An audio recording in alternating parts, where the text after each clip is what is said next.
घुसपैठियों को भरने वाले दिमाग और कान खोल करके सुनिए।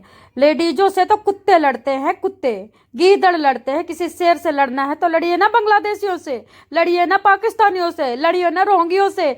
दोस्तों, बहुत बड़ी खबर आई है। योगी मोदी जी ने जो भी एसआईआर का जो नुस्खा निकला है चिन्हित करने के लिए कौन यहाँ का है और कौन विदेशी है और किसके डॉक्यूमेंट्स फर्जी है और कौन क्या है, ये सारे आपको पता है, इसमें बताने की जरूरत नहीं है। मैं आपको बताना चाहूंगी 30 बीएलओ मर गए हैं। बीएलओ कौन होते हैं? जो परिवार रजिस्टर्ड नकल निकालते हैं और आपकी सारी आइडेंटिटी उनके पास होती है, उनका खाता होता है और वो सब चेकिंग और जांच कर रहे हैं। केरल में 20 लोग मर गए, आपको पता है? इसका ठिकरा अब तक तो रैली निकल जाती। बीएलओ के मरने से अब तक विपक्षी पार्टी अब तक तो ठोंक ठोंक के मोदी चोर, मोदी हत्यारा कहने लगते। लेकिन क्यों नहीं कह रहे जानते हो? क्योंकि जब एसआईआर लगा और जब चेकिंग एक एक बंदे की होने लगी जनाहिन, तो बांग्लादेशी, रोहिंग्या, पाकिस्तानी इस तरह मिला करके यहाँ पे कम से कम करोड़ों लोग भरे पड़े हैं विदेशी।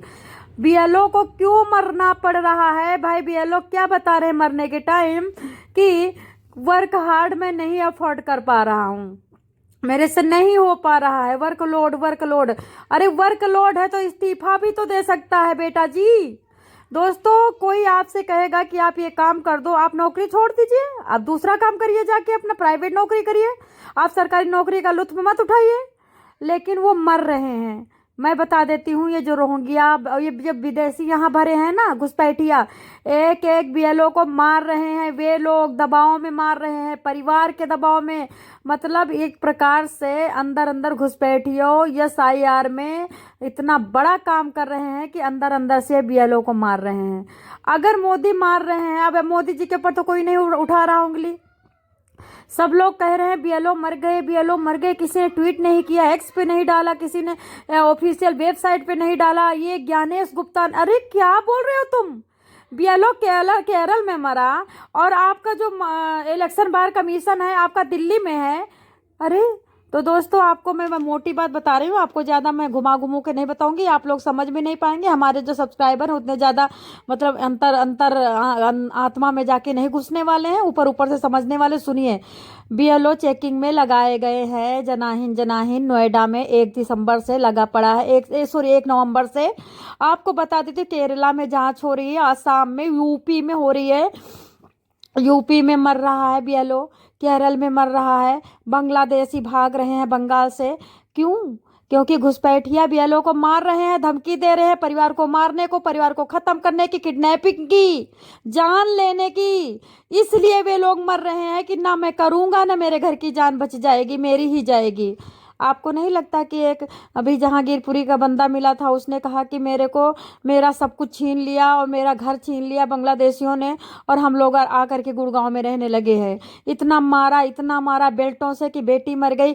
आपको बता देती हूँ, ये घुसपैठियों को जो भर रहे हैं ना, ये तो खैर बच जाएंगे, लेकिन गरीब जनता को घुस के मारेंगे। आपको एक बात और बताना चाहूंगी, जितनी नीच कौम है, जितनी गिरी हुई नीच अनपढ़ गंवार, सब सीमा हैदर को सपोर्ट करती है। समझ रहे हो? सीमा हैदर आगे तो क्या हो गया? सीमा हैदर रुकी है तो तुम्हारा क्या जा रहा है? सीमा हैदर के रहने से क्या चला जाएगा? जो कहती हूँ कि उनका इतना बड़ा घर बन गया है, उनका सब उनके बच्चियों के नाम घर जमीन हो गई है, तो कहते तुमको क्या दिक्कत है? जहाँ इतने लोग लूट रहे थे उससे भी लूटने दो। मतलब वो फेस वॉश करके आ जाती है, जैसे कि स्क्रब करके आ जाती है और फेशियल करके आ जाती है, तो लोग उस पर दीवाने लट्टू हो जाते हैं, मौतें आने लगती हैं सब लोगों को, और यहाँ के लेडीजों को गाली देने लगते हैं कि क्यों बोल रही हैं। दोस्तों बीएलओ मर रहे हैं, 25 बीएलओ मर गए हैं, घुसपैठिया मार रहे हैं और कोई नहीं मार रहा है। अब रख दो आप लोग योगी मोदी जी के ऊपर, ये दोनों मार रहे हैं, रख के दिखा दो। काम नहीं करना है, पहले चुपके आधार कार्ड बनवा देना है, चुपके वोटर कार्ड बनवा देना। मरोगे क्योंकि उन्होंने दबाव लगाया हो कि भाई हमारा तो बना है, हमको कैसे निकाल सकते हो, गला दबा दूंगा। तो उन्होंने सोचा कि मैं इधर सरकार के देशद्रोही में पकड़ा जाऊंगा, चलो पहले ही मैं मर जाता हूँ। बात तो ये है ना।